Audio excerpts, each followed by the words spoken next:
অথচ সূরা ফাতিহা না পড়লে পৃথিবীর সব মুসলমান যদি জানাজা অংশগ্রহণ করে, পৃথিবীর না হোক বাংলাদেশের যত মুসল্লি সব যদি একজন মানুষের জানাজা অংশগ্রহণ করে আর যদি সূরা ফাতিহা না পড়ে, এই নামাজ বাতিল।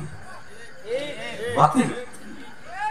এই জানাজায় যাওয়া আর না যাওয়া একই সমান। একটা মানুষের জীবনের সর্বশেষ বিদায়ের নামাজ জানাজার নামাজ, এইটা নিয়েও আমাদের কিছু ভাইয়েরা ফিতনা সৃষ্টি করেন। সূরা ফাতিহা যদি তখন না পড়ে জানাজার নামাজ নাকি হবেই না, বলে নাকি বলে না? অনেক এলাকায় বলে, আপনাদের এলাকায় হয়তো বলে না। বিভিন্ন এলাকাতে এরকম আছে, জানাজার নামাজে সূরা ফাতিহা যদি না পড়ে তাইলে নামাজ হবে না। আমরা অনেকেই মনে করি মাযহাব মানে হলো কোনো ব্যক্তির অনুসরণ, এটা ভুল ধারণা। হানাফি মাযহাব মানে ইমাম আবু হানিফা রাহমাতুল্লাহর অন্ধ অনুসরণ না। হানাফি মাযহাবে হাজারো মাসআলা আছে, ইমাম আবু হানিফা রাহমাতুল্লাহ যেটা বলছেন ওটা অনুযায়ী। আসসালামু আলাইকুম ওয়া রাহমাতুল্লাহি ওয়া বারাকাতুহু। প্রিয় ভাইরা, এ ছিল মুফতি বা শেখ মুজাফফর বিন মহসিন সাহেবের একটা বক্তব্য এবং মুফতি শফিক কাসিমি সাহেবের বক্তব্য, সামান্য দুটো খণ্ড।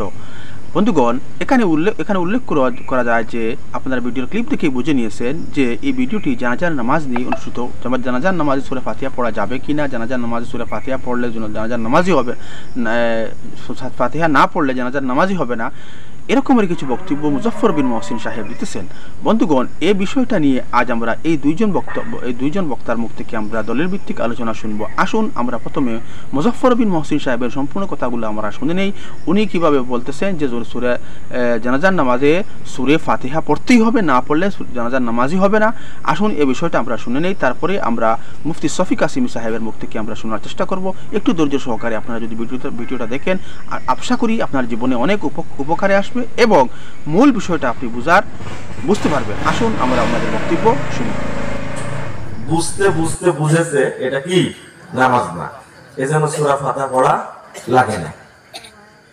জানাজা পড়ে জীবনও কি ওযু করে না, এরকম মুসল্লি কিন্তু আপনাদের মধ্যে আছে। মানে জানাজায় উপস্থিত হয়, একজন ব্যক্তিকে জিজ্ঞেস করছি যে আপনি তো রাস্তায় আসার পথে পেশাব করলেন, ওযু তো করেননি, তখন জানাজায় পড়লেন যে? তো বলছে যে জানাজা পড়লাম, পেশাবও করেছি, সমস্যা তো ওযু তো থাকলো না।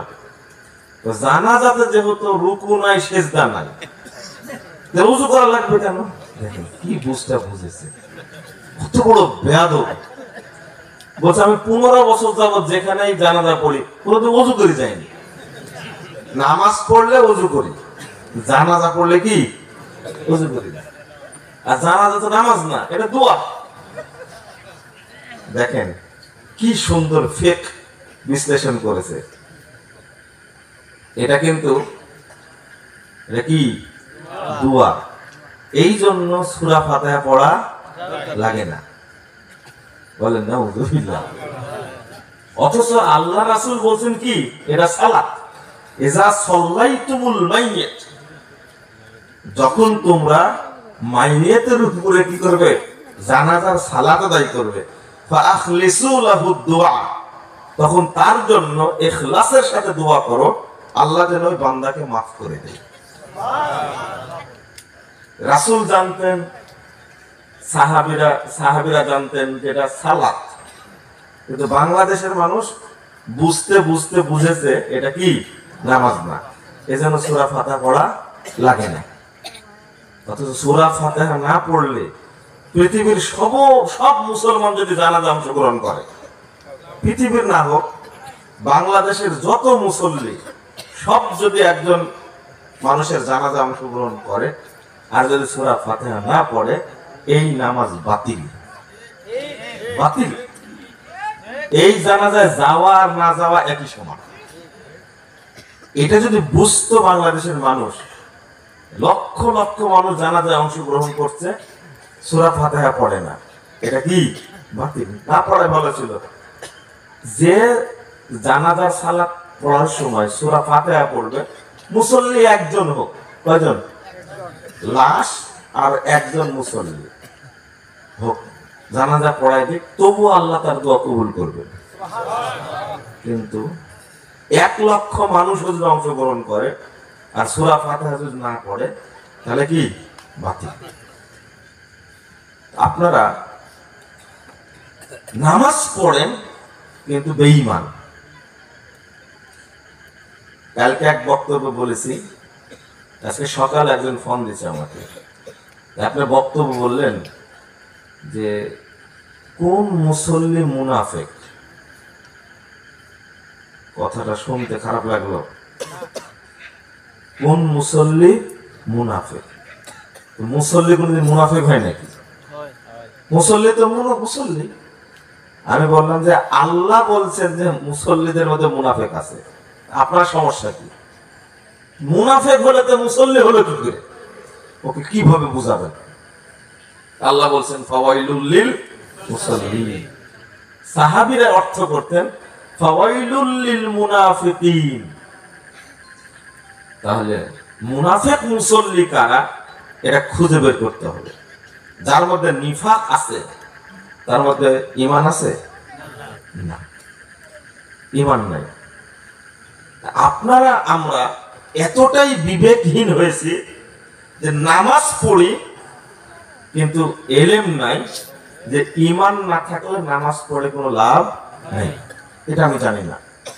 শুধু সেজদা করতে পারলেই মুমিন হওয়া যায় না, মুমিন হওয়া যায় না। তো বন্ধুগণ, আমরা এতক্ষণ মুজফফর বিন মহসিন সাহেবের বক্তব্য শুনলাম। উনি জানাজার নামাজে সূরা ফাতিহার পক্ষে দলিল পেশ করেছেন এবং বেশ কিছু উদাহরণও দিয়েছেন। এবং জানাজার নামাজে সূরা ফাতিহা না পড়লে, সূরা ফাতিহা যদি না পড়া সমস্ত বাংলাদেশ তো সমস্ত পৃথিবীর মানুষও যদি জানাজার নামাজ আদায় করে তাহলে ওই জানাজার নামাজ হবে না।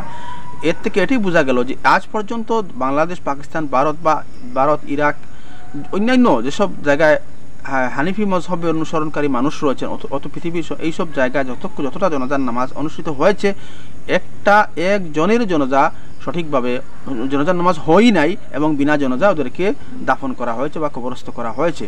এই মুজফফর বিন মহসিন সাহেবের বক্তব্য থেকে আমরা এতটুকু বুঝতে পারলাম।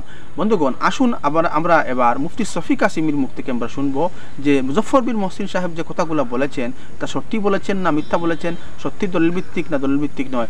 আসুন আমরা একটু মুফতি শফি কাসিম সাহেবের বক্তব্যটা একটু ধৈর্য সহকারে আমরা শোনার চেষ্টা করি। আশা করি যদি আপনার ভিডিওটি ধৈর্য সহকারে শুনেন তাহলে আপনার জীবনে অনেক উপকারে আসবে।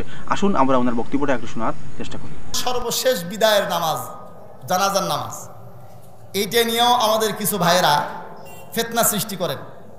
সূরা ফাতিহা যদি তখন না পড়ে জানাজার নামাজ নাকি হবেই না, বলে নাকি বলে না? অনেক এলাকায় বলে, আপনাদের এলাকায় হয়তো বলে না। বিভিন্ন এলাকাতে এরকম আছে, জানাজার নামাজে সূরা ফাতিহা যদি না পড়ে তাইলে নামাজ হবে না। দলিল কি? আমি ওনাদের সবচেয়ে মজবুত দলিলটাই বলি। বুখারী শরীফের মধ্যে প্রথম খণ্ডে 178 নম্বর পৃষ্ঠায় একটা হাদিস আছে। এই হাদিস শরীফটা দিয়া আমাদের এই বন্ধুরা দলিল দেন, হযরত ইবনে আব্বাস রাদিয়াল্লাহু তাআলা আনহুর হাদিস। আমি ওনাদের সবচেয়ে মজবুত দলিলটার কথাই বলছি, এই কথাটা মাঝখানে শুনে যাবেন না। বুখারী শরীফ খণ্ড নম্বর 1 পৃষ্ঠা নম্বর 178, এখানে হাদিস আছে হযরত ইবনে আব্বাস রাদিয়াল্লাহু তাআলা আনহু থেকে। জি, হাদিস নম্বর, এই হাদিস নম্বরটা এখন মেইন কিতাবের নাম্বার, এই নাম্বারটা আবার খেয়াল করবেন। আমি যে নাম্বারগুলো বলি এগুলো মেইন কিতাবের নাম্বার।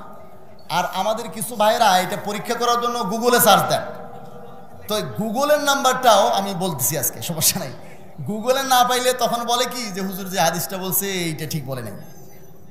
আচ্ছা, এর সে পাগল লোক পাবেন আপনি কোথায়? আমি সরাসরি কিতাব থেকে বলতেছি। এরপরে উনি বলেন যে হাদিস হুজুর ঠিক বলে নেই, তিনি এটা আসতে পাগল না? আপনাদের নওগাঁতে একটা বয়ান করতেছিলাম, নওগাঁর মান্দায় এক লোক দেখি মাঝে মধ্যে কি একটা কথা বলে ওঠে। আমি বয়ানের তালে আসি, এর কথা কে শুনবে?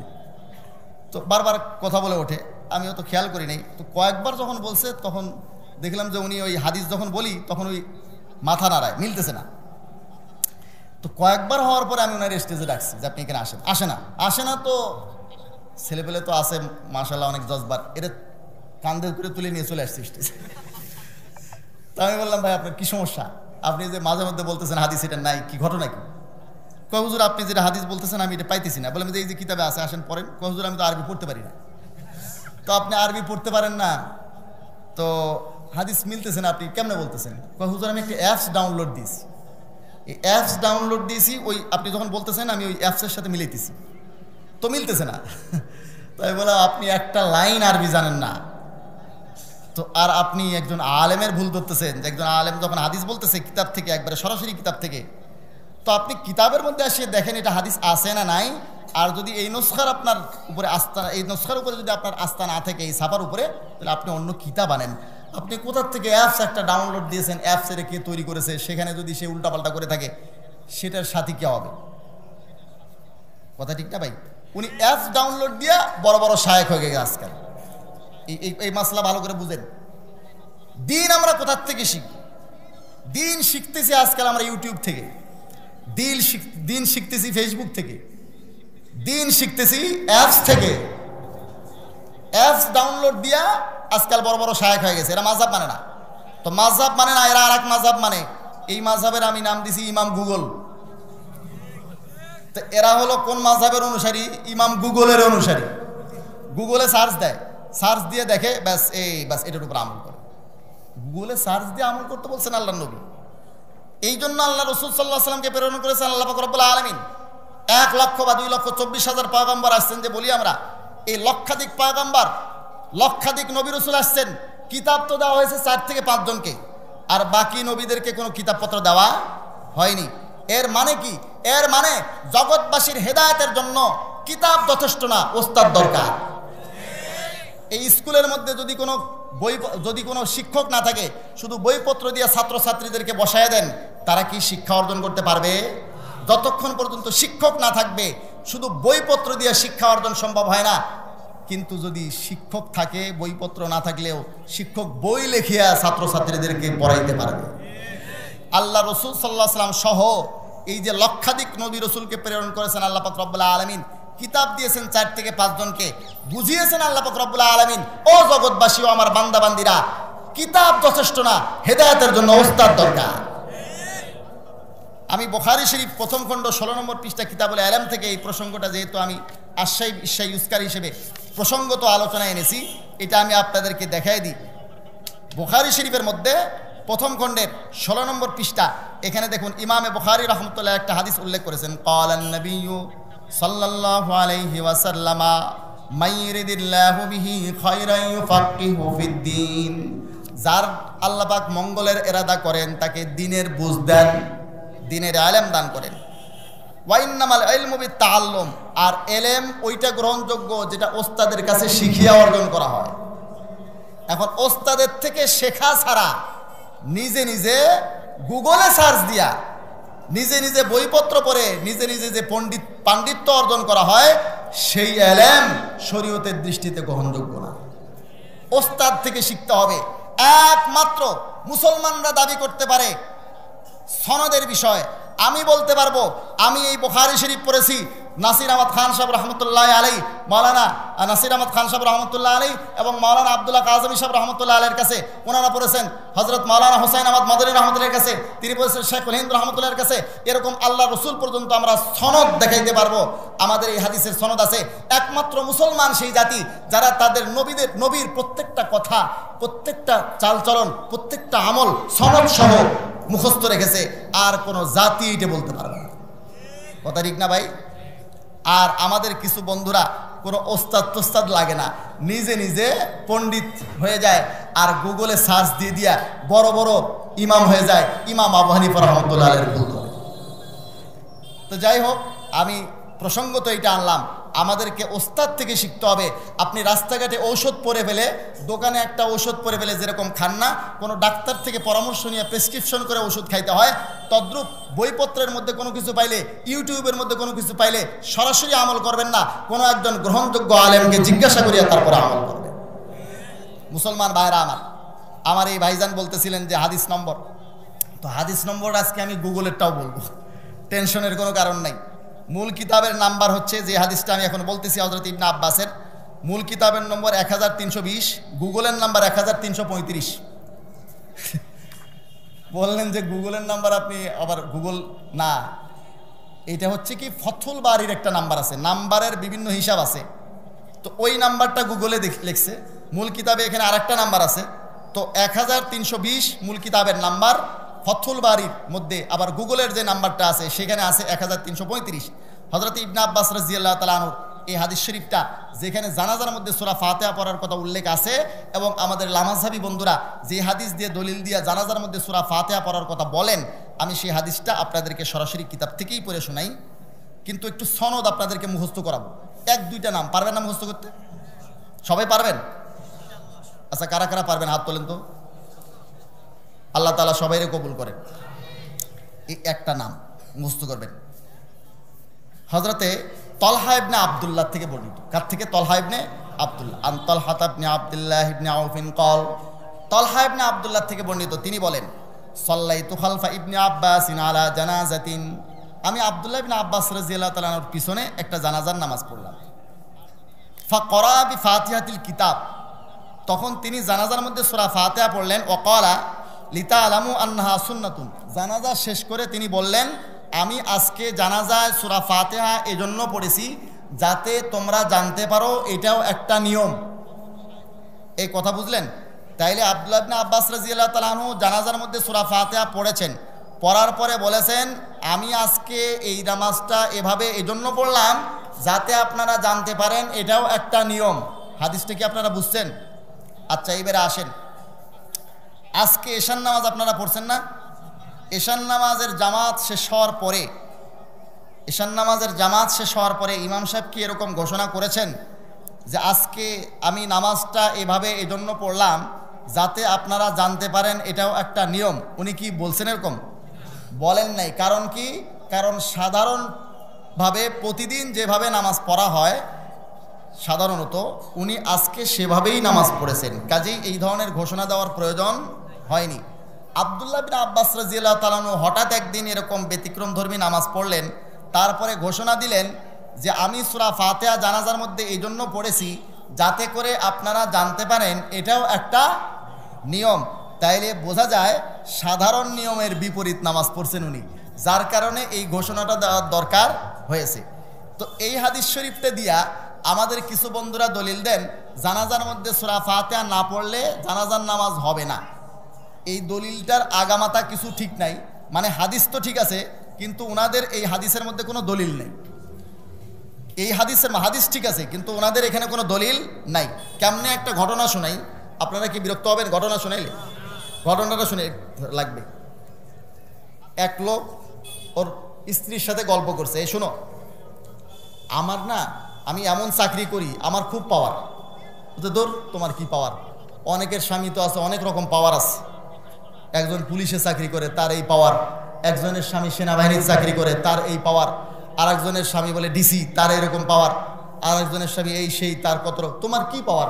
কয়, আরে আমার পাওয়ার এত বেশি জানো, আমি যদি এই হাত উঁচা করি তাইলে ট্রেন থেমে যায়।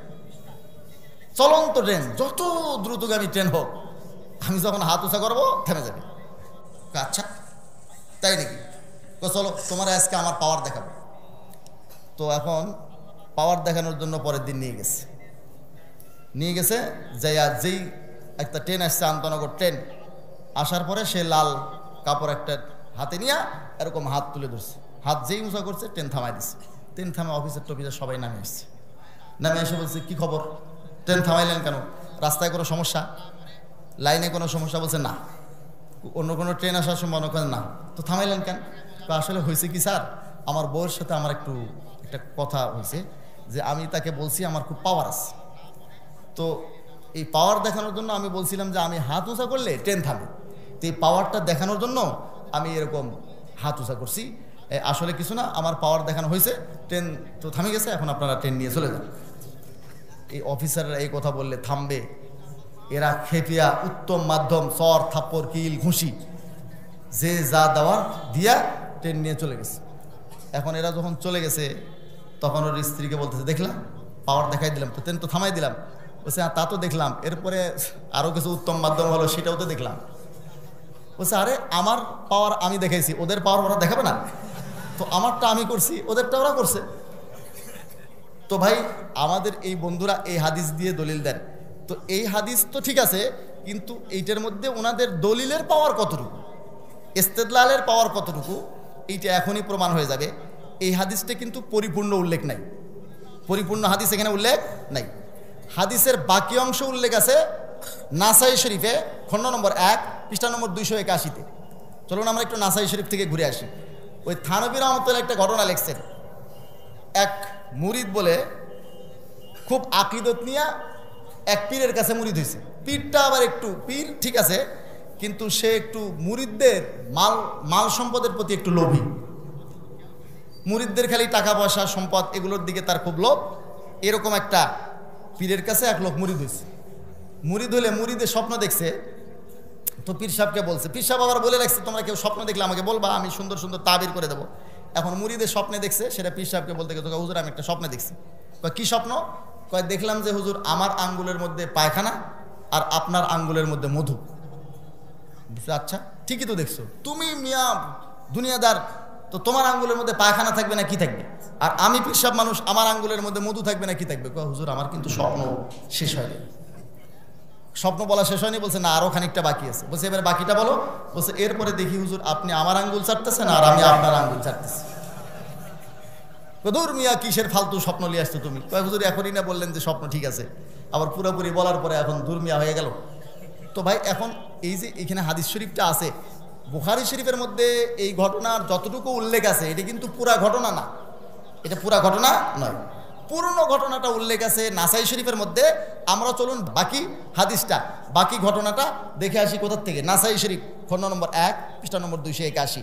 আমি একটা নাম আপনাদেরকে মুখস্থ রাখতে বলছিলাম, সনদ এক কিনা এটা বোঝার জন্য একটা রাবির নাম মুখস্থ রাখতে বলছিলাম। দেখি কতটুক মুখস্থ রাখছেন। কি নাম? এই মাশাআল্লাহ, জাযাকুমুল্লাহ, হাইয়াকুমুল্লাহ। আল্লাহ পাক আপনাদের এলেম আমলে সব কিছুতে বরকত দান করেন। তো 281 নম্বর পৃষ্ঠা নাসাই শরীফ প্রথম খণ্ডের এখানে এই হাদিস শরীফটা তলহা ইবনে আব্দুল্লাহ থেকেই এখানে বর্ণিত আছে। চলুন আমরা একটু পড়ে দেখি। আন তলহা ইবনে আব্দুল্লাহ ইবনে আউফিন ক্বালা সাল্লাইতু খালফা ইবনে আব্বাসিন আলা জানাজাতিন। আব্দুল্লাহ ইবনে আব্বাস রাদিয়াল্লাহু তাআলার পিছনে একটা জানাজার নামাজ আমরা পড়লাম, ওই যে ওখানেও ছিল জানাজার নামাজের কথা। ফাসামিতুহু ইয়াকরাউ বিফাতিহাতিল কিতাব, আমি শুনলাম উনি জানাজার মধ্যে সূরা ফাতিহা পড়তেছেন। জানাজার মধ্যে কি পড়তেছেন? সূরা ফাতিহা পড়তেছেন। তো তারপর এই পর্যন্তই কিন্তু ওখানে আছে। আচ্ছা পরিপূর্ণ ঘটনা নাই, পরিপূর্ণ ঘটনা এখানে আছে। ফালাম্মা ইনসারাফা, উনি যেই না মাত্র সালাম ফিরে শেষ করছেন, আখাস্তু বিয়াদিহি, আমি সঙ্গে সঙ্গে তার হাত ধরে ফেলেছি। হাত ধরে বললাম ফাসালতুহু ফাকুলতু তাকরাউ, তাকে প্রশ্ন করলাম, বললাম আপনি জানাজায় কেরাত পড়েন? কেউ পড়ে না জানাজায় কেরাত। এটা আবার কোন আজগুবি আমল আপনি শুরু করলেন? আপনি জানাজায় কেরাত পড়েন? তখন তিনি বললেন ক্বালা নাম ইন্নাহু হাক্কুন ওয়া সুন্নাতুন, বলছে এটাও ঠিক, এটাও সুন্নত, এটাও সুন্নত, এটাও একটা নিয়ম, এটাও ঠিক। তাইলে দেখেন এইখানে যখন জানাজার নামাজ হযরতে আব্দুল্লাহ ইবনে আব্বাস পড়তেছেন, সূরা ফাতিহা পড়েছেন, পড়ার সঙ্গে সঙ্গে মুসল্লিরা হাত ধরে অবজেকশন জানাইছে।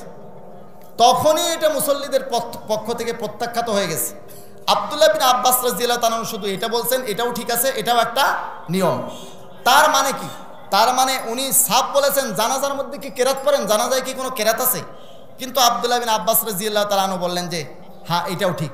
তাইলে ইনারা অবজেকশন জানাচ্ছে, এর মতলব কি? ওই সময় জানাজার মধ্যে সূরা ফাতিহা পড়ার কোনো নিয়ম ছিল না, কেউ জানাজার মধ্যে সূরা ফাতিহা পড়তেন না। আব্দুল্লাহ বিন আব্বাস রাদিয়াল্লাহু তাআলা একদিনের একটা ব্যতিক্রম ধর্মী আমল, যেটা নিয়ে আমাদের কিছু ভাইরা মানুষের জীবনের শেষ বিদায়ের মুহূর্তটাকে ফিতনার মধ্যে এখন নিপতিত করে ফেলেছেন, একটা কলঙ্কিত একটা বিষয় করে দাঁড়ান। সেই সময় ফিতনা করেন, বলেন এইরকম সূরা ফাতিহা না পড়লে নামাজই হয় না, জানাজার নামাজই হবে না। এই যে একটা ফিতনা ওনারা সৃষ্টি করতেছেন, মানুষের জীবনের শেষ বিদায়ের মুহূর্তটাকে, বিদায় লগ্নটাকে ফিতনায় রূপান্তরিত করে দিচ্ছেন। আল্লাহ পাক তাদের সহি বুঝ দান করেন। এটা আব্দুল্লাহ বিন আব্বাস রাদিয়াল্লাহু তাআলা আনহুর একদিনের একটা ব্যতিক্রম ধর্মী আমল, যেটা মুসল্লিদের পক্ষ থেকে তখনই হাত ধরে অবজেকশন জানানো হয়েছে এবং প্রত্যাখ্যাত হয়ে গেছে। এখন একটা কথা যে তাহলে জানাজার নামাজ আমরা কেমনে পড়ব? এক, দ্বিতীয় কথা আব্দুল্লাহ বিন আব্বাস উনি তো সাহাবী, উনি এরকম করছেন কেন? দুইটা প্রশ্ন আসেন। জানাজার নামাজের মধ্যে জানাজার নামাজ এটা কোনো নামাজ নয়, জানাজার নামাজ এটা হলো দোয়া। এটাকে নামাজ বলা হয় রূপক অর্থে। কেমনে দেখেন, আমরা নামাজ যখন পড়ি কেবলামুখী হতে হয়। নামাজ যখন পড়ি অজু লাগে, লাগে কি লাগে না? তো তো নামাজের কিছু শর্ত জানাজার জন্য আছে। এই কারণে জানাজার নামাজকে নামাজ বলা হয় রূপক অর্থে। জানাজা আসলে মাইয়েতের জন্য একটা দোয়া। এজন্য জানাজা শেষ করার পরে সম্মিলিত দোয়া, ওই সময় সম্মিলিত দোয়া, এটা বেদাত। কারণ জানাজার নামাজ এটা দোয়া, এরপরে আবার কিসের দোয়া? জানাজার নামাজই দোয়া। তো জানাজার নামাজ এটা দোয়া। আমি আপনাদেরকে এই হাদিস শরীফটা আবু দাউদ শরীফ জিলদে সানিতে আছে, নাস ইবনে মাজাহ শরীফে আছে। ইবনে মাজাহ শরীফ থেকে দেখাই দেয়, আবু দাউদ শরীফ তো সবসময় দেখেনি সবাই। ইবনে মাজাহ শরীফ 107 নম্বর পৃষ্ঠা, একই সনদে একই হাদিস হজরতে আবু হুরায়রা রাদিয়াল্লাহু তাআলা আনহু থেকে আছে। হজরতে আবু হুরায়রা রাদিয়াল্লাহু তাআলা আনহু থেকে বর্ণিত এই হাদিস শরীফটা আমরা এখানে দেখি, দেখেন। আন আবি হুরায়রা রাদিয়াল্লাহু তাআলা আনহু ক্বালা সামিতু রাসূলুল্লাহ সাল্লাল্লাহু আলাইহি ওয়াসাল্লাম ইয়াকুল ইযা সাল্লাইতুম আলাল মাইয়িতি ফাআখলিসু লাহু দুআ। যখন তোমরা মাইয়িতের উপরে জানাজার নামাজ পড়বা, ফাআখলিসু লাহু দুআ, তখন ইখলাসের সাথে দোয়া করবা। তাহলে জানাজার নামাজের হাকিকত হলো দোয়া। জানাজার নামাজের হাকিকত কি? এর আসল হলো দোয়া। এই দোয়াটাই হলো মূল। বাকি রইল জানাজার নামাজকে আমরা নামাজ বলি, এটা রূপক অর্থে। যদি এখন আপনারা বলেন সূরা ফাতিহা ছাড়া নামাজ কেমনে হয়? জানাজার নামাজ তো নামাজ, সূরা ফাতিহা ছাড়া নামাজ কেমনে হয়? তাহলে জানাজার নামাজ যদি নামাজ হয়, রুকু সেজদা ছাড়া নামাজ কেমনে হয়? তো রুকু সেজদাও করা দরকার। তো জানাজার নামাজ এটি কোনো নামাজ না, এবং জানাজার নামাজের মধ্যে কোনো কেরাত নেই। তো বড় বড় সাহাবায়ে কেরাম জানাজার নামাজ কিভাবে পড়তেন? মুয়াত্তা ইমাম মালিক, বুখারী শরীফেরও অনেক আগের লেখা, এই মুয়াত্তা ইমাম মালিকের 79 পৃষ্ঠার মধ্যে হজরতে আবু হুরায়রা রাদিয়াল্লাহু তাআলা আনহু থেকে একটা হাদিস আছে, হজরতে ইবনে ওমর রাদিয়াল্লাহু তাআলা আনহু থেকে হাদিস আছে জানাজার নামাজ কিভাবে পড়বে। তো এখানে জানাজার নামাজ পড়ার নিয়ম যেটা হজরতে আবু হুরায়রা রাদিয়াল্লাহু তাআলা আনহু থেকে বর্ণিত আছে, সেটা আছে কাইফা তুসাল্লি আলাল জানাজা। ওনাকে একজন জিজ্ঞাসা করেছে, আপনি কিভাবে জানাজার নামাজ পড়েন? উনি তখন বলেছেন, ফাকালা আবু হুরায়রা আনালা আমরুল্লাহি উখবিরুক, আমি আল্লাহর কসম করে তোমাকে বলি, আত্তাবিহা মিন আহলিহা, জানাজার বাড়ির থেকে আমি পেছনে পেছনে যাই। ফাইদা উজিয়াত কাব্বারতু, যখন জানাজা রাখা হয় তখন আমি আল্লাহু আকবার বলি। ও হামিদুল্লাহ, এরপরে সানা পড়ি। ও সাল্লাল্লাহু আলা নবী, এরপরে দরুদ শরীফ পড়ার কথা আছে, এরপরে দোয়ার কথা, কিরাতের কোনো কথা নাই। হযরত আবু হুরায়রা রাদিয়াল্লাহু আনহু বলেন জানাজার নামাজ এভাবে পড়বে। হযরত ইবনে ওমর রাদিয়াল্লাহু তাআলা আনহুর হাদিস আছে এখানে, কানা লা ইয়াকরাউ ফিস সালাত আলাল জানাজা, উনি জানাজার নামাজের মধ্যে কোনো কিরাত পড়তেন না। বড় বড় সাহাবায়ে কেরাম কেউই জানাজার নামাজের মধ্যে কিরাত পড়তেন না। কাজেই জানাজার নামাজ এর মধ্যে সূরা ফাতিহা না পড়লে জানাজার নামাজ হবে না, এই ধরনের কথা ঠিক না। তো বন্ধুগণ, ধৈর্য সহকারে মুফতি শফি কাসিমি সাহেবের বক্তব্যটা আপনারা শুনেছেন। এবার মাত্র একটা মিনিট আপনাদের কাছ থেকে আমি সময় নিতেছি। এই যে মাযহাব নিয়ে যে ওরা মাযহাবের মানুষ গালাগালি করে, আসুন এ বিষয়ে আমরা শেখ আহমদুল্লাহ সাহেবের মুখ থেকে মাযহাব সম্পর্কে 1 মিনিটে একটা বক্তব্য আমরা শুনে নেই। প্রসিদ্ধ 4 মাযহাবের কোনো একটা মানাতে দোষে কিছু নাই, বরং সাধারণ মানুষ নিজে নিজে কোরআন হাদিস থেকে সব কিছু ঘেটে ঘেটে চলতে পারবে না, সেটাই স্বাভাবিক। আর যদি সে নিজে নিজে চলতে না পারে, তার নির্ভরযোগ্য ইমামের ইজতিহাদ, গবেষণা, মাযহাবের অনুসরণ করাটাই হলো তার জন্য একমাত্র বিকল্প উপায়। আর যদি কেউ কোরআন হাদিস নিজে খুঁজে চলতে পারে, আলহামদুলিল্লাহ। তো মনে রাখবেন, আমরা অনেকেই মনে করি মাযহাব মানে হলো কোনো ব্যক্তির অনুসরণ, এটা ভুল ধারণা। হানাফি মাযহাব মানে ইমাম আবু হানিফা রাহমাতুল্লাহর অন্ধ অনুসরণ না। হানাফি মাযহাবে হাজারো মাসআলা আছে, ইমাম আবু রাহমাতুল্লাহ যেটা বলছেন ওইটা অনুযায়ী ফতোয়া না। ওনারটা ওনার মাযহাবেই গ্রহণ হয় না, দলিলের দিক থেকে অন্যটা শক্তিশালী হয়েছে, ওনার ছাত্রটা শক্তিশালী হয়েছে, সেটার উপর ফতোয়া। আবু ইউসুফটার উপর ফতোয়া, মোহাম্মদ রহমতুল্লাহর উপর ফতোয়া আছে না নাই? তাহলে আমরা যারা মনে করি যে মাযহাব মানে একজন ব্যক্তির অনুসরণ, আমরা ব্যক্তির অনুসরণ করবো কেন কোরআন হাদিসের অনুসরণ করবো, তারা ভুল মনে করে। কথা কি বুঝাতে পারছি? সাধারণ মানুষ আপনি কোরআন হাদিসের সব কিছু হাদিস থেকে জানে পারবেন, এটা এত সহজ জিনিস না। এটা অনেক সাধারণ আলেমরা, আমাদের মতো মৌলভী সাহেবরা, বিন বাজ সৌদি আরবের সবাই গ্র্যান্ড মুফতি, ওনার মতো মানুষ জিজ্ঞেস করতেন আপনি কোন মাযহাব ফলো করেন, বলতে হাম্বলি মাযহাব ফলো করি। উনি যদি মাযহাব ফলো করে, তো আপনি কোরআন হাদিস দিয়ে সব কিছু একা একা চলবেন, কোনো মাযহাব ফলো যায় কি কোনো সম্ভব? অনেকে আছেন সুবিধাবাদী মাযহাব করে, 4 মাযহাবের কোনোটা না, ওনার মাযহাব হলো কি সুবিধাবাদী মাযহাব। সুবিধাবাদী বুঝেননি? যে মাসালা যেখানে সহজ সেখানে যায়, এটা নফসের গোলাম। এটা কার গোলাম? নফসের গোলাম। কয় না আমি নির্দিষ্ট কোনো মাযহাব মানি না, তো যেখানে যেটা সুবিধা পায় এটা করে। হ্যাঁ, কেউ যদি দলিলের ধার বিবেচনা করে সেটার উপর দেখে উনি আমল করতে পারেন, আল্লাহর কাছে নাজাত পাবেন ইনশাআল্লাহ। ধন্যবাদ আপনাদেরকে। সম্পূর্ণ ভিডিওটি ধৈর্য সহকারে দেখার জন্য। বন্ধুগণ, এখানে আপনারা দেখলেন মুজফফর বিন মহসিন সাহেবের বক্তব্য এবং মুফতি শফি কাসিম সাহেবের বক্তব্য এবং মাযহাব নিয়ে শেখ আহমদুল্লাহ সাহেবের বক্তব্য। বন্ধুগণ, এই যে শেখ মুজফফর বিন মহসিন সাহেব যেরকম মানুষের সমস্ত বাংলাদেশের, ভারতের, পাকিস্তানের বা অন্যান্য দেশের যত হানিফি মযহাব অনুসরণকারী বা যত মযহাব অনুসরণকারী উলামা কারাম বা মুসলিম জুম্মা রয়েছেন, সবার জনজান নামাজকে অবৈধ, সবার জনজান নামাজ উনি অবৈধ ঘোষণা করে দিলেন এবং কারো জনজান নামাজ হয় নাই উনার মতে, উনার বক্তব্য অনুসারে। বন্ধুগণ, এখানে মুজফফর বিন মহসিন সাহেব বা মুজফফর বিন মহসিন সাহেবের দলের অনুসরণকারী যত উলামা কারাম রয়েছেন, তারা একটি হাদিসকে ভিত্তি করে এই বিষয়টা বলে থাকেন। সে হাদিসটি হযরত ইবনে আব্বাস রাদিয়াল্লাহু তাআলা আনহু থেকে বর্ণিত। এই বিষয়টার উপরে মুফতি শফি কাসিম বিস্তারিত আলোচনা করলেন, আপনারা শুনেছেন। বন্ধুগণ, মুফতি শফি কাসিমের আলোচনা এবং মুজফফর বিন মহসিন সাহেবের আলোচনা থেকে আপনার মতামত কি তা ভিডিওর কমেন্টে এসে অবশ্যই জানাবেন এবং অনুগ্রহ করে চ্যানেল যদি নতুন এসে থাকেন চ্যানেলটাকে সাবস্ক্রাইব করে আমাদের সঙ্গে থাকবেন, যাতে আরো সুন্দর সুন্দর ইনফরমেটিভ ভিডিও আপনাদের সম্মুখে উপস্থাপন করতে পারি। আসসালামু আলাইকুম ওয়া রাহমাতুল্লাহি ওয়া বারাকাতুহু।